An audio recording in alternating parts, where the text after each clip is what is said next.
Ալխաս Ղազարյան։ Շնորհակալ եմ շատ։ Մեծարգո վարչապետ, այսօր դուք ըստ էության գաղտնազերծեցիք այս ընդդիմության գաղտնի պլանը, այն է ստեղծել հնարավոր խոչընդոտներ մեր արտահանողների համար այլ երկրի միջոցով սահմանափակումներ մտցնելով։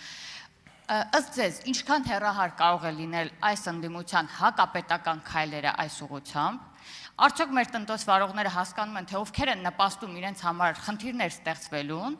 եւ ուզում եմ հասկանալ, ինչպիսի քայլեր պետք է անենք, որպեսզի չեզոքացնենք այս խնդիրները։ Ի վերջո, պարոն Գևորգյանի հարցը տալիս է նաև դրա պատասխանը։ Մենք պետք է դադարենք ինքներս մեզ հետ կոմպրոմիսի գնալ, որովհետև հասկանում ենք, մենք պետք է առերեսվենք, որ ինչպես ժամանակին ասում էր բանը Վահրամ Փափազյանը, ամեն սև բան օթելլո չէ, այնպես էլ ամեն այդ գույնը ինչ է, ամեն կոնյակի գույնը ամեն շագանակագույն բան կոնյակ չի, ժողովուրդ ջան։ Մենք պետք է սա արձանագրենք եւ առերեսվենք։ Եվ ես ողջունում եմ, որ այդ թվում ընդդիմությունը այդ հարցը բարձրացնում է եւ սրում է, եւ այդ էլ երկրորդ թեման է, որտեղ մենք կարող ենք կոնսենսուսային խորհրդարանում ընդունել օրենք, որպեսզի ստանդարտն է ճանապարհը, որպեսզի շուկաները բացվեն։ Ինչի մեջ է եղել խնդրեմը, որ որոշ ուղղություններով մենք ի վիճակի ենք եղել արտահանել խմիչք, վրան կոնյակ գրած, որի մեջ եղել է նաեւ ցորենի սպիրտ։ Եվ բոլորը դրա մասին իմացել են։ Ինչի համար են նրանք, ովքեր թույլ են տվել դրա, մենք երբ որ փակել են, ասել են, բայց դեր ինչ խնդրեմն է, դուք ինչ խնդիր ունեք։ Մենք ասել ենք, դա մեր ինքնիշխանության հաշվին է արվում։ Եվ ինչի են նրանք, ովքեր թողել են, ինչի համար են թողել, որ անհրաժեշտ պահին փակեն եւ խնդիրներ ստեղծեն։ Էդ է պատմությունը, ամբողջ պատմությունը։ Եվ դրա լուծումը դիվերսիֆիկացիան է։ Ես ասել եմ, եթե հենց այսօր էլ Ռուսաստանից օրինակ հայտարարեն, որ վերջ բոլոր շուկաները եւ բոլոր ամեն ինչ բաց է, մենք այլևս նախկին տրամաբանությանը չենք վերադառնա։ Էսա, ինչ վերաբերում է գաղտնի պլանին, դե գիտեք ինչ, հետեւյալը կա։ Մարդիկ մարդկանց բան են խոստացել, ստեղից ընդե են խոստացել, ընդեղից ստե են խոստացել, հիմա այդ խոստումները չեն կարող կատարեն։ Ոչ ընդեղից ստե են կարող կատարեն, ոչ ստեից ընդե են կարող կատարեն,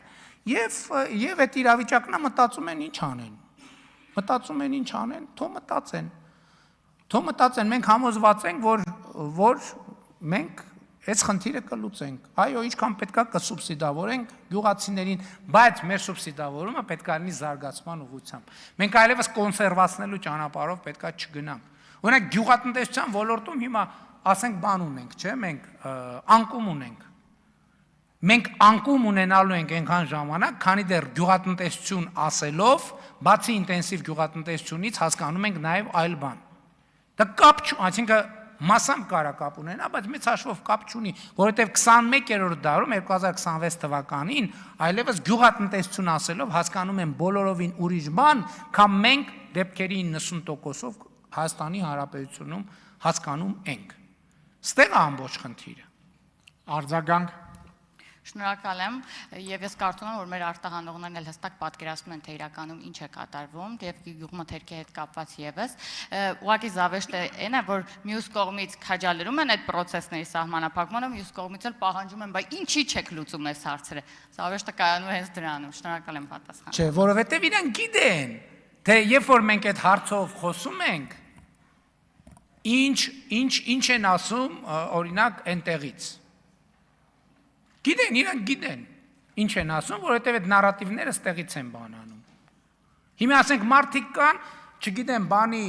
Կրեմլի, կողքի, շենքի,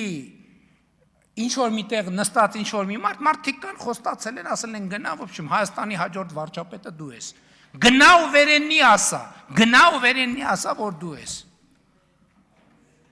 Հիմա այս մարդը զանգում ասում է, բան եք ասել, բա ինչ եղավ, ոնց ալնելու հիմա։ Հիմա քիչ ես վարչապետ չեմ։ Հələ մի հատ ես իմ ինչ եմ։ Բա ոնց ալնելու։ Ընդից էլ ասում են, բա մի բան անենք, մի բան լինի, վերջը Այսինքն այս բարձ արդեն բան չկա, գաղտնիք չկա։ Քանի որ ինչպես ասել եմ, այնտեղ իմ ընկերներն են, իմ ընկերներն ինձնից գաղտնիք չունեն։ Ամեն ինչ բարձ բացայտ ասում են։ Հավանիչ տեսանյութը եւ բաժանորդագրվիչ նորությունները բաց չթողնելու համար